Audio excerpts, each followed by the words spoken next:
ಶಿವಪ್ಪ, ನಿನಗೆ ನೈವೇದ್ಯ ಮಾಡ್ಕೊಂಡ್ ಬಂದಿದ್ದೀನಿ.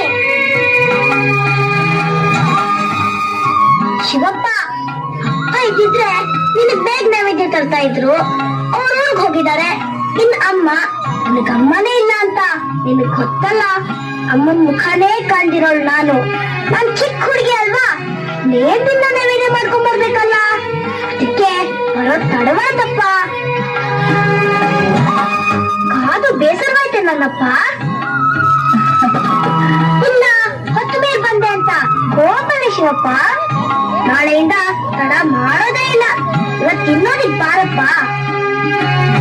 ನನ್ ಕೆಡ್ತಿರಲ್ಲ ಆಟ ಆಡೋದಿಕ್ಕೆ ನನಗೋಸ್ಕರ ಕಾಯ್ತಿದ್ದಾರೆ. ಬೇಗ ಬರ್ತೀನಪ್ಪ. ಬೇಕಾದ್ರೆ ನಿನ್ನನ್ನು ಆಟ ಕರ್ಕೊಂಡು ಹೋಗ್ತೀನಿ, ಆಗ್ಬೋದಾ? ನೋಡು, ನೀ ದೇವರಾಗಿ ನನ್ನ ಹತ್ರ ಆಟ ಮಾಡೋದು ಸರಿಯೇ? ನೀಗೆಲ್ಲ ಮಾಡಿದ್ರೆ ನಂಗೆ ಅಳುನೇ ಬಂದ್ಬಿಡುತ್ತ ಅಷ್ಟೇ. ನಿನಗೋಸ್ಕರ ಬೇಗ ಬೇಗ ಮಾಡಿ ಕೈಯೆಲ್ಲ ಸುಟ್ಕೊಂಡು ನಾನು ತಿನ್ನದೆ ನೀ ಹಸುವಿನ ಎತ್ತಿಯಲ್ಲ ಅಂತ ಓಡೋಡ್ ಬಂದೆ. ಬಾರಪ್ಪ ಶಿವಪ್ಪ, ಬಾರಪ್ಪ. ಕೃಪಾಕರ, ಆ ಕಂದಮ್ಮ ಅಷ್ಟು ವಿಧವಾಗಿ ಕೇಳಿಕೊಳ್ಳುತ್ತಿದ್ದರು ಇನ್ನೂ ಕರುಣಿಸಲಿಲ್ಲ ಬೇಕೆ? ದೇವಿ, ನೈವೇದ್ಯವನ್ನು ಬೇಗ ತಿಂದು ಬಿಟ್ಟರೆ ಆ ಮುಖ್ಯ ಮದುವಿನ ಮಾತುಗಳನ್ನು ಕೇಳುವ ಅವಕಾಶ ತಪ್ಪಿ ಹೋಗುತ್ತದಲ್ಲ ಎಂದು ಸುಮ್ಮನಿರುವೆ. ಅಲ್ಲ ಶಿವಪ್ಪ, ಇಷ್ಟು ವಿಧವಾಗಿ ಕೇಳ್ಕೊಂಡ್ರು ಇದು ಕರುಣೆ ಬರ್ಲಿಲ್ವೇ? ಕರುಣಾ ಸಾಗರ್ನಂತೆ ನರ ಬುದ್ಧಿವಿಧಾನ ಸಿಟ್ಟಿರ್ಬೇಕು. ಈಗೇನ್ ಬಂದೇ ಇಲ್ಲಪ್ಪ ಶಿವಪ್ಪ. ಇದು ಶಿವಪ್ಪ ಅಲ್ಲ, ಕಲ್ಲ ಕುಳಿತಿರೋ ಕಲ್ಲಪ್ಪ.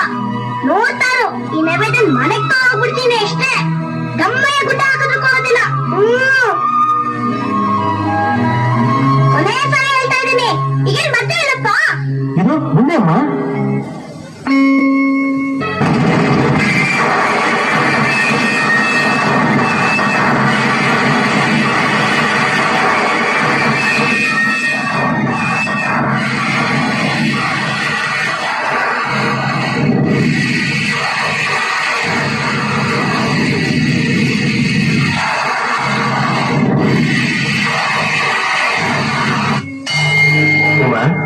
ಬಂದಿದ್ದೀನಮ್ಮ.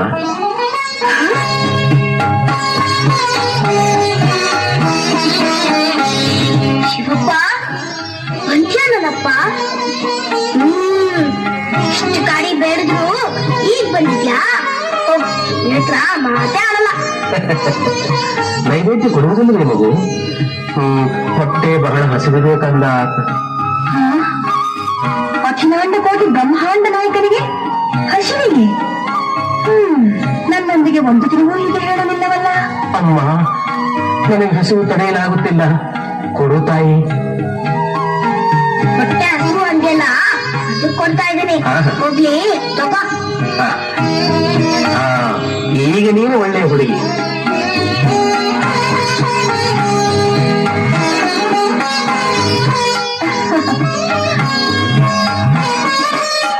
ಬಹಳ ರುಚಿಯಾಗಿದೆ.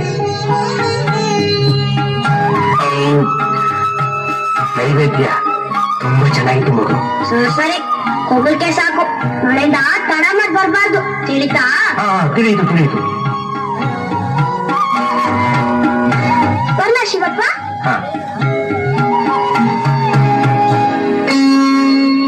ಓಹೋ, ಏನಮ್ಮ ಉಮಾ, ಶಿವಪ್ಪನಿಗೆ ನೈವೇದ್ಯ ಮಾಡಿದ್ಯಾ? ಓ, ಮಾಡಿ ಬಂದೆ ಚಿಕ್ಕಪ್ಪ. ನನಗೂ ತುಂಬಾ ಹೊಟ್ಟೆ ಹಸಿತಾ ಇದೆ, ಕೊಡು. ಬರೀ ಪಾತ್ರೆ ಇದೆಯಲ್ಲಮ್ಮ, ಪ್ರಸಾದ ಎಲ್ಲಿ?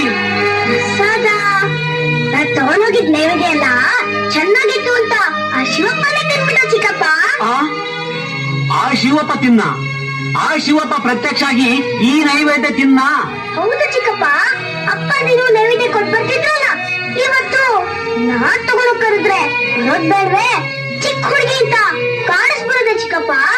ಒಳ್ಳೆ ಮಾತಲ್ಲಿ ಕರ್ದೆ, ಅದ್ಕೊಂಡ್ ಕರ್ದೆ, ಬರ್ಲೇನ. ಕಡೆಗ್ ನನಗ್ ಕೋಪ ಬಂದು ಒಂದ್ ಗದೆ ಹಾಕ್ತೆ ನೋಡು. ಆಗ ಎಲ್ಲಿದ್ನೋ ಶಿವಪ್ಪ ಓಡ್ ಬಂದು ನೈವೇದ್ಯ ಎಲ್ಲ ತಿನ್ಬಿಟ್ಟ. ಎಲ್ಲಾದ್ರೂ ಕಲಿಲಿಂಗ ನೈವೇದ್ಯ ತಿನ್ನುತ್ತಾ? ಅದನ್ನ ಯಾರಾದ್ರೂ ನಂಬ್ತಾರ? ಬಾಯ್ಲಿ ಕೂತು. ಏ ಜಾಣ ಮರಿ ಅಲ್ವಾ ನೀನು? ಏ ಕಳ್ಳಿ, ಪ್ರಸಾದ ಎಲ್ಲ ನೀನೇ ತಿಂದೆ ಅಲ್ಲ? ಸುಳ್ಳು ಹೇಳ್ಬೇಡ. ಶಿವಪ್ಪನೇ ತಿಂದ. ಮುಚ್ಚಬಾಯಿ, ಮಾತಾಡಿದ್ರೆ ಶಿವಪತಿಂದ ಅಂತ ಯಾಕೆ ಸುಳ್ಳು ಹೋಗುತ್ತೀಯಾ? ಇಷ್ಟು ಉದ್ದ ಇದೆಯಾ? ಅಷ್ಟು ದೊಡ್ಡ ಸುಳ್ಳು ಹೇಳ್ತಾ ಇದೆಯಲ್ಲ, ನಾಚೆ ಆಗಲ್ವಾ ನಿನ್ಗೆ? ನಾನೇನು ಅಂತ ಅಪರಾಧ ಮಾಡಿಲ್ಲ ಚಿಕ್ಕಪ್ಪ.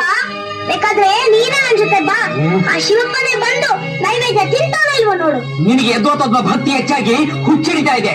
ನಿನ್ನ ಮಾತು ನಾನ್ ಕೇಳಿದ್ರೆ ನನಗೂ ಹುಚ್ಚಿಡಿದು ಬಿಡುತ್ತೆ. ಸಾಯಿ.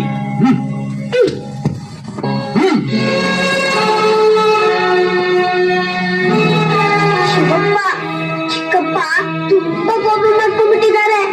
ಅವ್ರ ಕೋಪ ನೋಡಿದ್ರೆ ನನಗ್ ಭಯವಾಗುತ್ತಪ್ಪ. ನೀ ನೈವೇದ್ಯ ತಿಂದೆ ಅಂದ್ರೆ ಅವ್ರು ನಂಬ್ತಾನೆ ಇಲ್ಲ ಶಿವಪ್ಪ. ಅದಕ್ಕೆ ನಿನ್ನ ಕೈ ಮುಗಿದ್ ಕೇಳ್ಕೊತೀನಿ, ಆವತ್ ಬಂದ್ ನೈವೇದ್ಯ ತಿಂದಲ್ಲ ಹಾಗೆ ಇವತ್ತು ಬಂದು ನೈವೇದ್ಯ ತಿಂದು ನನ್ ಮಾನ ಉಳ್ಸಪ್ಪ. ಬಾರಪ್ಪ ಬಾರಪ್ಪ ನನ್ನಪ್ಪ ಶಿವಪ್ಪ, ಬಾರಪ್ಪ.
ನಿನಗೀಗ ಸಂತೋಷವಾಯಿತೆ ಮಗು?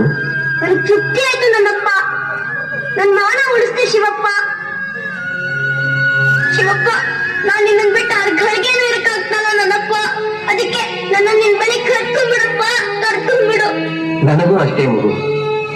ನನ್ನ ಭಕ್ತರನ್ನು ಬಿಟ್ಟಿರಲು ನನ್ನಿಂದಲೂ ಸಾಧ್ಯವಿಲ್ಲ. ಅವರು ನನ್ನ ಬಳಿಯಲ್ಲಿಯೇ ಇದ್ದರೆ ನನಗದೇ ಪರಮಾನಂದ. ಬಾ ಕಂದ.